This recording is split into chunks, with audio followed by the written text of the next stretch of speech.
This week on Backyard Footy. Tied. And we tied. We didn't win, but that was a winnable game. Yep. And I think after watching that, which was a very winnable game, yeah. Jim was a friend of mine, McGinnis. He became a friend. Mm-hmm.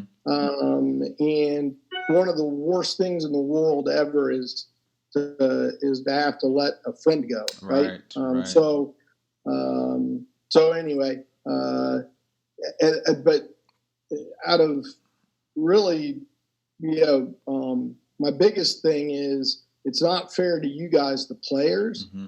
If we're not in a position to, you guys work so damn hard. And you said, like, I come out to practices and watch, and everybody's busting their butt, all day to try to win. If management doesn't help you do that, then I'm not doing my job. So that was sort of what led to that.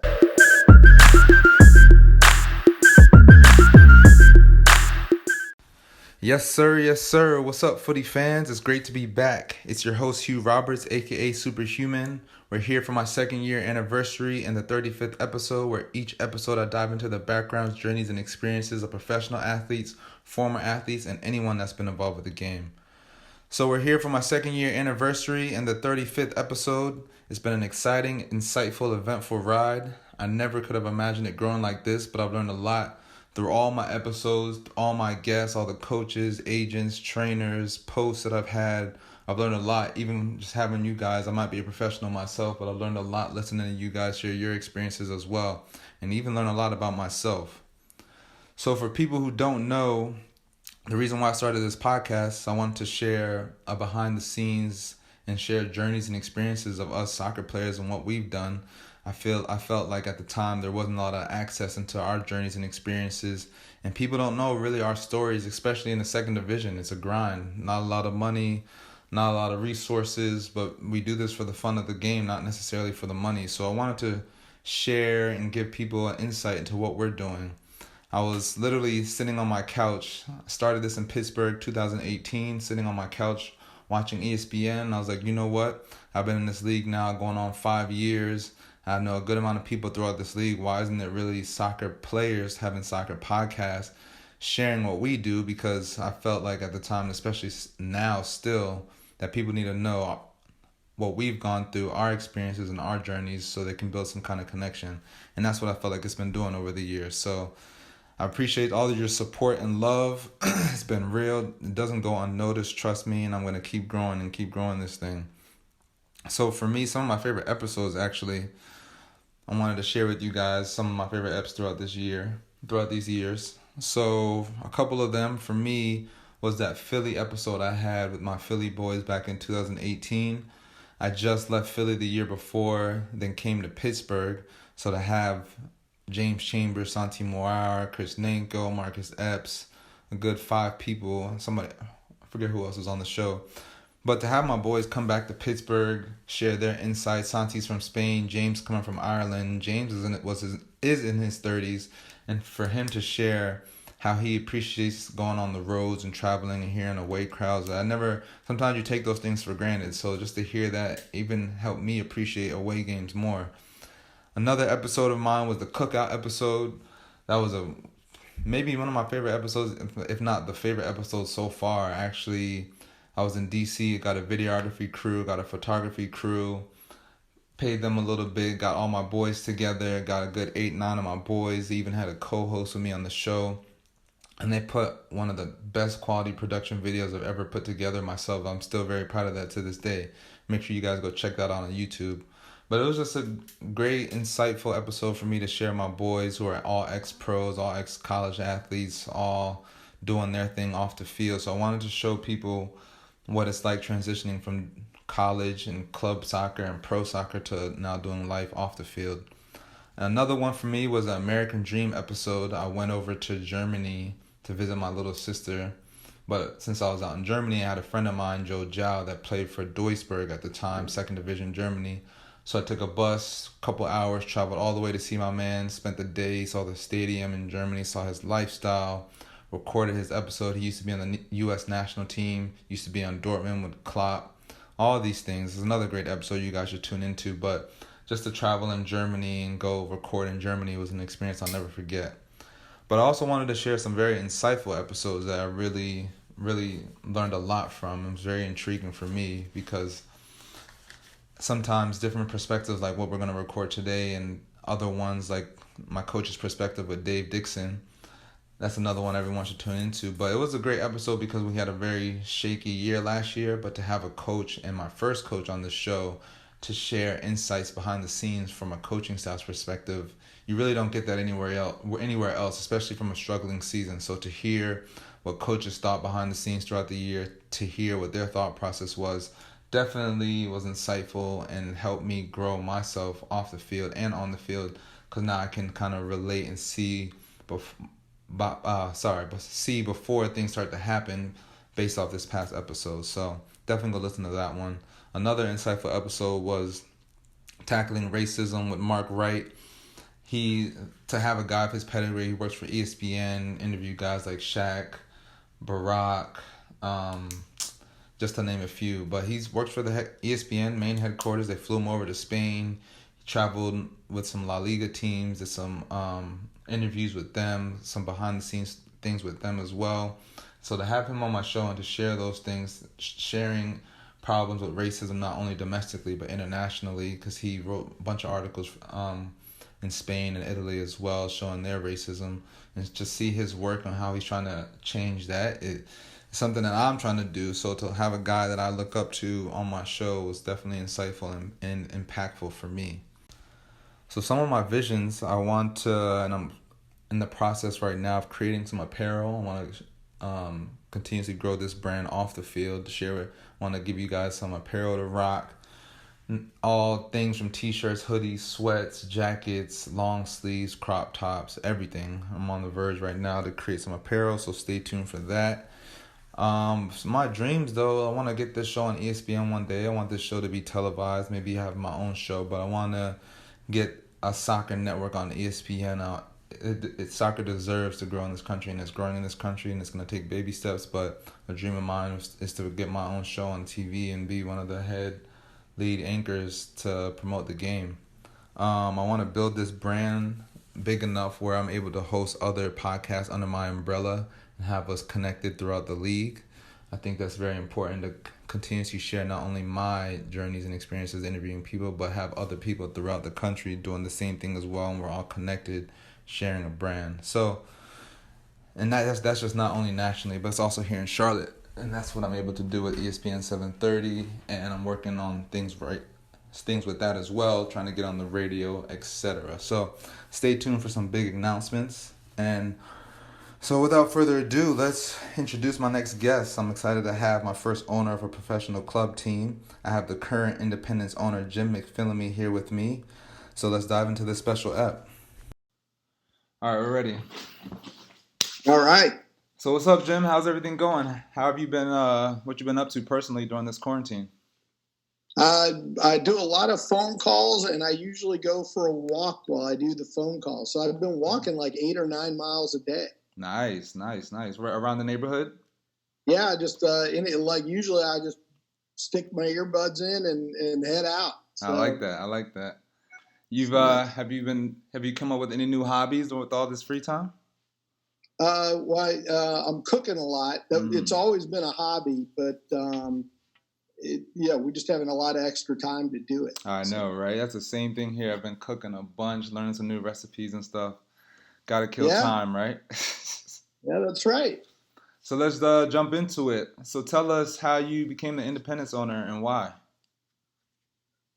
Well, they're sort of intertwined. I'll start with I guess I'll just tell the story. I guess there are 3 things of it. Mm-hmm. I love sports. My wife is far more successful than I am, and Charlotte's a great place. Mm-hmm. So those are sort of the 3 things there. I was years ago, back in the early 2000s, I worked here for the Charlotte Bobcats, for Bob Johnson when he owned a team. And when Michael Jordan took over, Yep. as is often the case, I was asked to scoot along, and he brought in his own management team. And so, as I mentioned, is very and does well for herself. So whatever business venture I was going to do next, I was going to do it here in Charlotte. Right. And as you look at Charlotte and the growth potential, especially back then, just started looking at businesses to start. And the first one we did was the lacrosse team, and then we followed that up with the soccer team. Gotcha. So more so, you thought it would be a good business opportunity to dive into bringing professional soccer into Charlotte. Yeah, at the time, it was when everybody was, it's sort of like Orlando had just threaded the needle where they had taken the USL team up to MLS. Yep. And myself and Warren Smith and a couple other people all sort of looked at our market and said, hey, that's something I think I could do here. So we jumped in and tried to do that. What was your initial goal at first of acquiring this pro team? Right from the get-go, we thought the market was capable of supporting MLS, and Phil Rollins, who did it down in Orlando, was a wonderful guy. Mm-hmm. I went down there and met with him for 2 days, and he opened up his books and showed me sort of his model for how he did it. So we set about doing the same thing here. Our path wasn't nearly as easy as his. We've had all kinds of detours and reroutes, but that's what we were trying to do. And I think, look, with the USL team, we got a wonderful new $40 million stadium that did get built. And even though we're not part of the MLS thing, I still think there's a space for us here. Right. And I completely agree with that. So how's it been managing the club over the years? That's the funnest part. I mean, I've been lucky to have Mike Jeffries along. I think he does a great job scouting players and putting together a team that competes every year. Right. We've never lost the locker room. We've come close once last year, but we fixed that. That's always, to me, the key is, as long as the guys are going out and playing for each other and playing for the team, you're always putting a good product on the field that's entertaining, and we've been lucky enough to do that. And every year since I've been in the league too, Charlotte's always usually top of the tier, hard-fought games. Even coming down when I used to play in Richmond, I don't think we ever beat you guys down here in Charlotte because, yes, the heat, but you guys just played beautiful soccer in general and always competed and fought. So I definitely can see that, and it speaks to what you're saying. Yep. So kind of tell us some of the yearly procedures and mechanisms for you guys operating a club. Well, I think one of the, obviously we're not one of the higher budget teams in the league, but one of the philosophies that I have sort of as a sports owner and Dan D'Amico as well as the primary owner is that every year you owe it to the fans and to the players, you guys, to put a team on the field that is what we call championship caliber. Right. That means if everything goes right, you have a chance to win the championship. Right. Now, that, again, everything has to go right. You have to have no injuries. You have to have, but at the end of the season, if everything goes right, you get a couple good bounces, you have a championship caliber team. So that's sort of the way we approach every year. That doesn't mean that I think I have the best team in the league every year. That just means that we're championship caliber. If things went our way, we could win. Obviously, there's some teams that outspend us by quite a bit. But in years past, that didn't ever really matter. We can go beat those guys any day of the week. And like you said, if you get a home playoff game and get people down here in Charlotte, I'll take our team against anybody. Right, and I completely agree with that. And I see that too. I feel like we were a couple bounces away and a couple goals away from being right there ourselves. So I definitely see that. So besides signings, each and every year, what goes into like the sponsors, investors, the marketing, the stadium maintenance? How do you guys operate those things? Well, the county's a partner with us on the stadium, and they, of course, will be on the new one. Gotcha.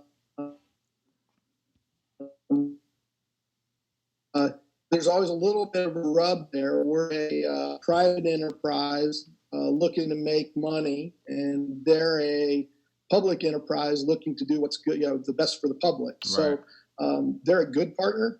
We just every once in a while approach things a little bit differently. So we've always got that ongoing with what just getting ready for the season with the county. As far as sponsors go, we added Tim Schultz last year. I think you met Tim, and he's been great on going out, and especially since we've added the youth club and really expanded our brand, if you will. I mean, we've got the pro team at the top of the pyramid, but then you've got 12,000 other players running around wearing the Independence badge. Right. So we've really been able to leverage that this year, especially for the first year. Last year we didn't sign the deal to bring the youth club above ground until the spring. And so it was already during the season when all that sort of kicked off. Right. But this year we've really been able to leverage it and bring the power of the youth club and the pro team together as one in the corporate community and hopefully with fans. Yeah, I think that's key. From my experience coming from Richmond, the Kickers have the same academy system from top to bottom, but literally everyone in the whole city at some point in their lives played some kind of Richmond youth age group. Even if it was U7 for 1 year, everyone knew the Kickers because you see kids and parents and everyone representing the Kickers throughout the whole city. So I definitely think that's a great way to go because, like you said, you see the independents everywhere. People are going to start to turn heads and ask questions who the independents are. Then as kids start to flow through and go to college and just create more success, it's going to be detrimental and important for you guys. It's going to look very good for you guys in the long run. So I agree with that. Yeah. No, I totally agree with that. And the great thing is 10 years from now, the kids that are 14 turn to be 24. Right. And they have kids, and then they want to take their kids to they're like, I used to play for the Independents, exactly, right? And exactly. And it just sort of builds on itself over time. Exactly. So it's definitely something we thought about. And, Thomas Finley and the guys over there that run the youth club do a great job too. I agree with that. So talk to us about this past season. Why did you guys feel that hiring a new coach was the right time and the right next step? A lot. So a lot of that had to do with we knew that things were going on in our marketplace as far as it being a hot MLS market. Mm-hmm. And we were trying to make some inroads over with the owners of Celtic over in Scotland, who's a billionaire and had his eye on potentially investing in MLS in the United States. So a lot of that was relationship building. Yeah. And then Jim McGinnis, brilliant guy, and I think just I think he just took it one step too far. But originally I'd wanted him to come on board as an assistant coach in that relationship building. He really thought it was time to be a head coach, which I think the physicality of the play that we have in the United States is a lot different than it is internationally. I agree. And people don't factor that into, when they come here from elsewhere, they don't factor that into their thinking. Right. And I think that was what caught him off guard, frankly. Right. And I think he'll actually go on to be a successful coach. And I hope this turns into something that is a catalyst for him to become a successful coach. But I think, go back and deal with a more European style at the outset, because I just think it's a little bit different here. I agree with that. It's a very physical, athletic game here. And not only that, I feel like the travel and dealing with away crowds he might not have been used to that because it's different traveling up to New York or going out to where else we go to like Nashville, Louisville, and dealing with artificial turf and grass on stadiums too. It was just different. So I definitely can see that standpoint. But why Jim though? Were you guys looking at any other coaches? I know you're talking about the Celtic connection, but were you guys looking at anyone else? Like my, yeah,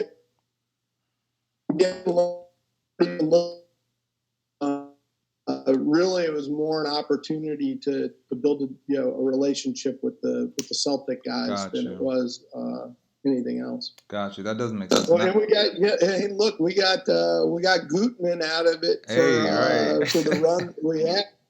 That's a good player, man. Right. Very, very true. And now look at him now doing well in Cincinnati. Yep.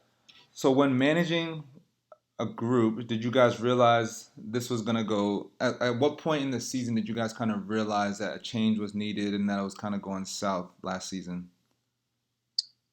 Well, I did the math on the best we've ever done. I think it's like 1.9 points per game is the best run we've ever had. If you take it over an extended period of time. And we got to a point where if we lost one more game, even if we played the best we ever had, we couldn't make the playoffs. And it was early in the season to be in that position. So I wanted to, I had to make a change then so the season wasn't lost and we still had a chance at the playoffs, which we're making a decent run back up the table. Right. Really just sort of ran out of time. Right. I agree with that. Yeah, I wasn't sure if it was a certain amount of games that kind of got you guys thinking about that, or was it from you? I know you're very close to a lot of players on the team as well. Just, there's trouble in the locker room, as you mentioned earlier. So based off that, I didn't know if you guys might have started to lean towards elsewhere because of what you've heard from players or just based off certain games or practices. 'Cause I did see you guys at practices as well, too. Yeah, no, I came out to practices, but and I do keep tabs on the locker room through, players and everything. And I knew I knew we were getting close there. Yeah, I agree with that. I'll never forget you coming into the locker room that day and telling us that Jim's going to be fired and Mike's going to kind of step in. What happened behind the scenes kind of leading up to that week? No, I talked to Jim the week before and just said, hey, man, if you're going to pull a rabbit out of a hat, now would be a great time to do that. I think where were we? I think we went to Kansas City. Is that right? Yeah. The week before, and and we tied. We didn't win, but that was a winnable game. Yeah. And I think after watching that, which was a very winnable game, Jim was a friend of mine, McGinnis. He became a friend. And one of the worst things in the world ever is to have to let a friend go. Right. So anyway, but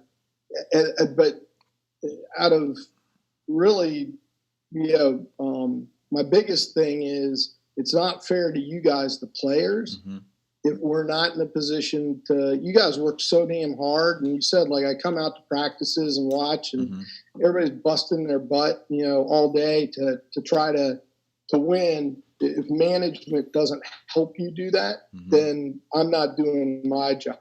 So that was sort of what led to that. I respect that a lot. You don't really hear that from a lot of owners, and it's great that I'm able to hear this from you because I didn't know these things myself. But speaking on that, I can see how the relationships with the players and everyone's so tight. It's like a close-knit family because of that.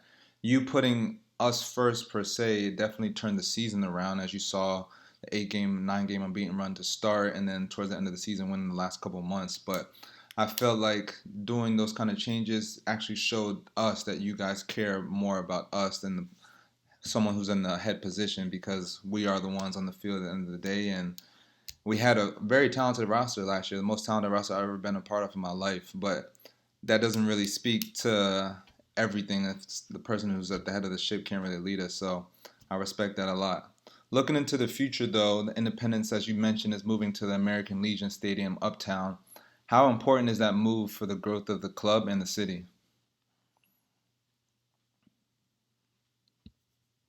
Kinds of different directions. This is MLS is coming down to, right? So, but I think we have a nit for what we try to do. And if you're a family and your kids are involved in soccer and you want to, go to a game at a great outdoor stadium, and frankly, and with everything going on, who's going to want to go to a 70,000 seat stadium anytime in the near future, right? Right.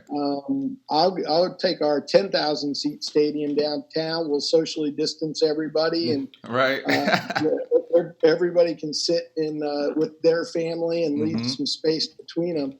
But I think that's just going to be a great experience for soccer. And as you know, the line between MLS and USL, it's not far off. I mean, obviously they have 4 or 5 players in each roster that are outstanding. But when you drop down to the rest of the roster, it's a thin line. And on any given day, a USL championship team, if they get a good break, can go beat an MLS team. So I think you're going to see, for a much better price point, a very competitive product in an easier environment to get in and out of. And so I think there's going to be a spot for us there, and I think we can do all right. Besides having us there and playing matches there, what other plans do you have for the stadium? Well, it's a community asset. So as far as that goes, we're a tenant. We're the preferred tenant, which means that we get to pick our dates first and make sure that we are set up to succeed there. But after that, I mean, I think we're just going to try to be as good a tenant as we can. But I think it's going to be a great spot. I mean, it's going to be. I mean, we obviously had the lacrosse team played down there for a number of years, and when you're playing a game and you look back in and the lights of downtown are on your background, and you sort of look uphill at the city from there. It's just a great venue. In fact, I think it's probably one of the better small venues in the United States once it's done. I think it'll be that good. Yeah, I live down the road from it too. I drive past it every day going to training, and I see it. And prime location, beautiful views, great stadium. I completely agree with that. And they're still killing it there. They're like, really? They're doing a great job. I mean, I just had a call yesterday and just check in, but it seems like everything's on time. Wow, that's awesome. Yeah. So the big question, though, is how have you been managing this club during quarantine? I know it hasn't been easy. I know owners are losing money and things. How have you been managing this club? Well, I got to say, in some ways, it's easier because there's nothing going on. That's true. That is very true. Day-to-day thing. I'm on a lot of calls right now with the league. That's probably the biggest thing, and the ownership of the other teams. In a way, David Tepper did us a favor. We really sort of, once he got the MLS team, we tightened our belt financially. We didn't do that with the team. We still have a good roster and everything. But in the front office, and as far as all that stuff goes, we tightened our belt. So going into this totally unexpected pandemic, our burn rate compared to some other teams is significantly less.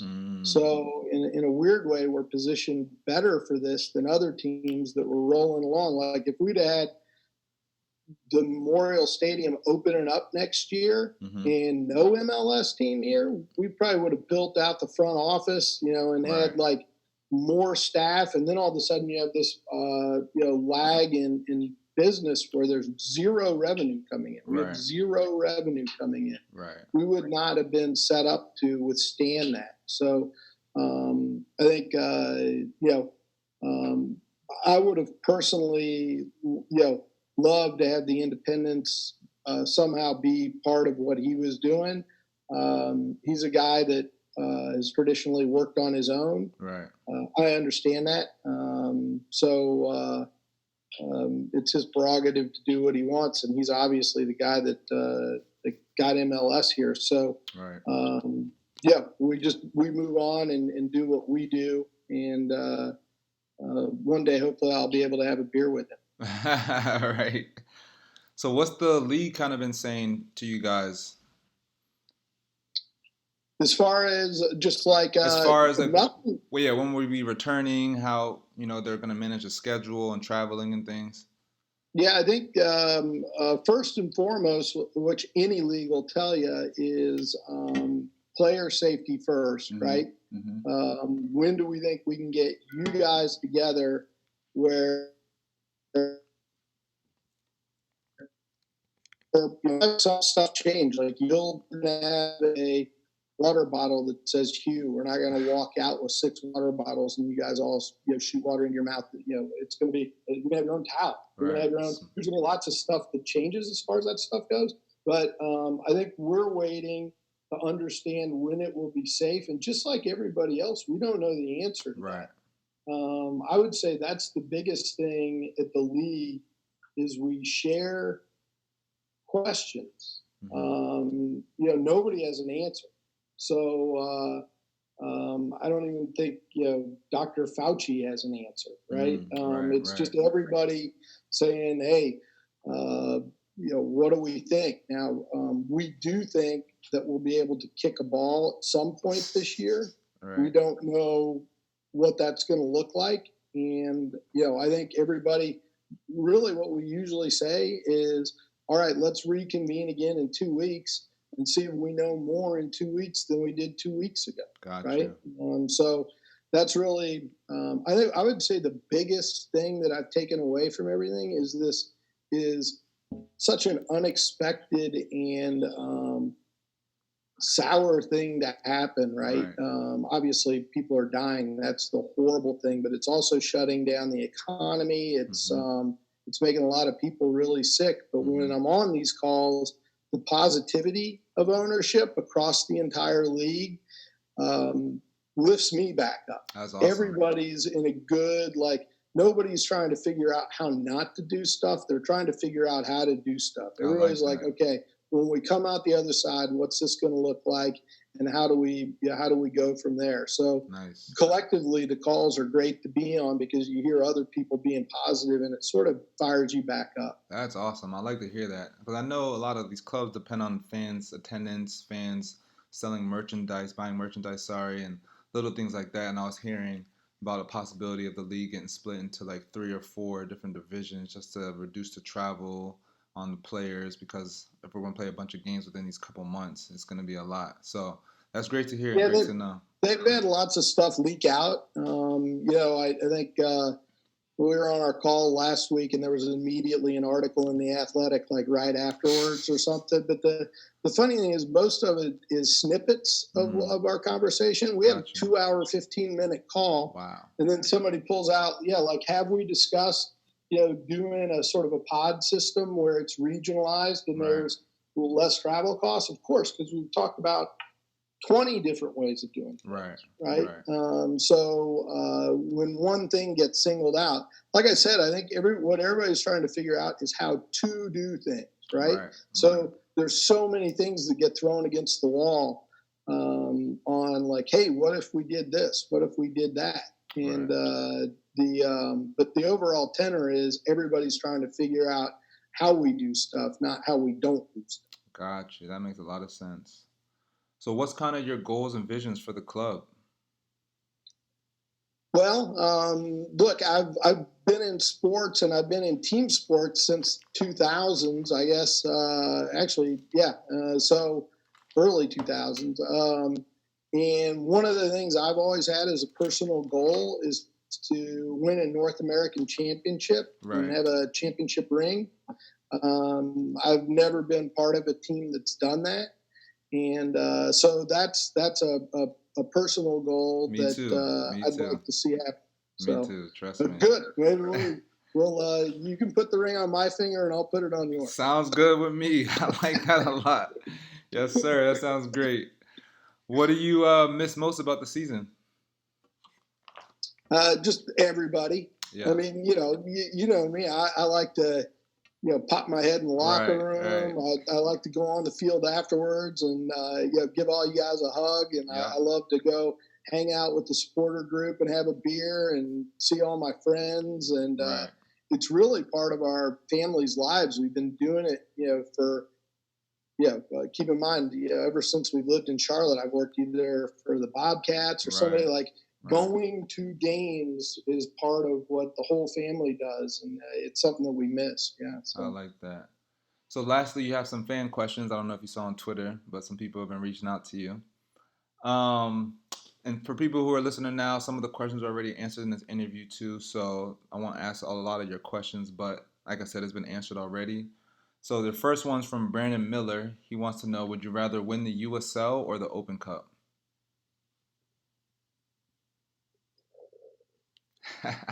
I'm gonna say U.S. Open Cup. Yeah, no, I think the if you can win the Lamar Hunt U.S. Open Cup, that'd be outstanding, right? That'd be you're technically the best team in North America there, including everybody. So that's better, right? I like that. And go to Champions League and play the big time clubs. Yeah, heck yeah.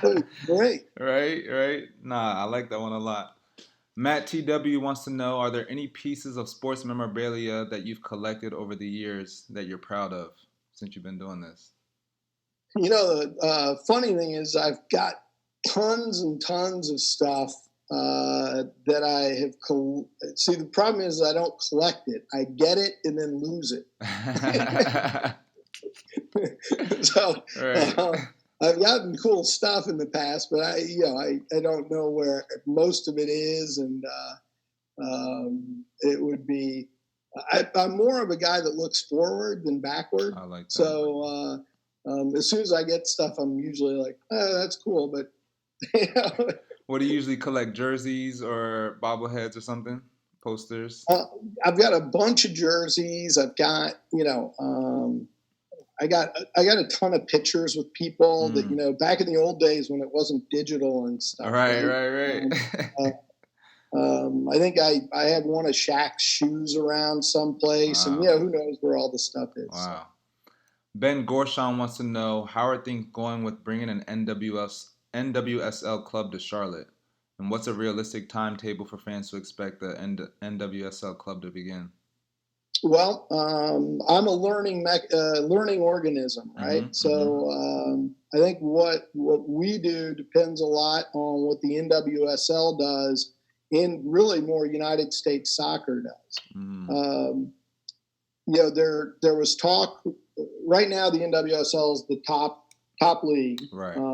And they're trying to figure out internally what they're going to do, right? Where they're going to align. And I'm not inside those meetings, so I don't hear exactly what's going on. Right. But the one thing I don't want to do is get in a situation where I'm going head to head with David Tepper again, because he's got. Right now, what I hear is he's got $12 billion, which is $12 billion more than I have.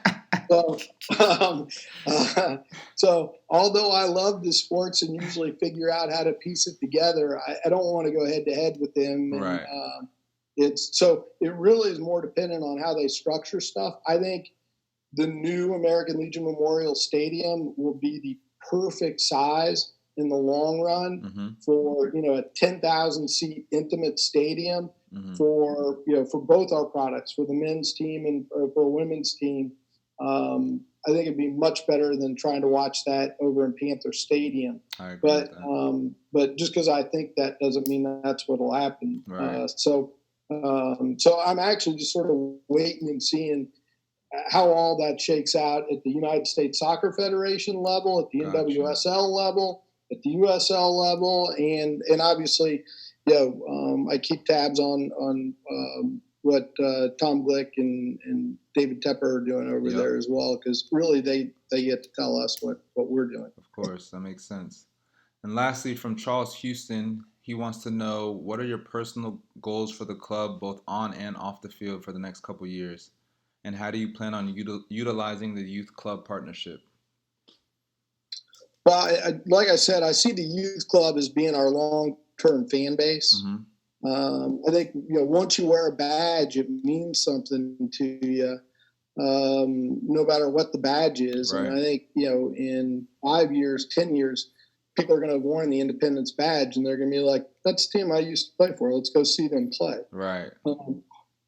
Now, I think that Tom Glick and those guys will put together a successful Major League Soccer team, but I think you can consume us a lot differently, right? If you're taking a family of 4 to us, and we're costing you, $60 to $80, they're going to cost you $400 to go to their match, right? So it's two different mindsets. I think there is a feeds in the narrative of Pro Club. With the Pro Club, I think the USL's going places. I think I need to, obviously, you're always keeping an eye on competition, right? Mm-hmm. And I've got Major League Soccer competition just down the street. Mm-hmm. So I need to keep an eye on them and what they're doing, and make sure that niche exists for us. Mm-hmm. But I would say that, long term, the goal, like you and I talked about, is to win a championship. And I just think that would be great. I think so too. Well, all right, Jim, I appreciate you for coming on the show. It's been a great, insightful episode. I know a lot of people have been dying to hear your experiences and just your insight in general. So I appreciate you coming on the show again. Hey, I had a great time, and good seeing you. Good seeing you, right? Exactly. I'll see you at the stadium. Can't wait. All right, talk to you. All right, talk to you soon. Have a good one. All right, bye. Bye.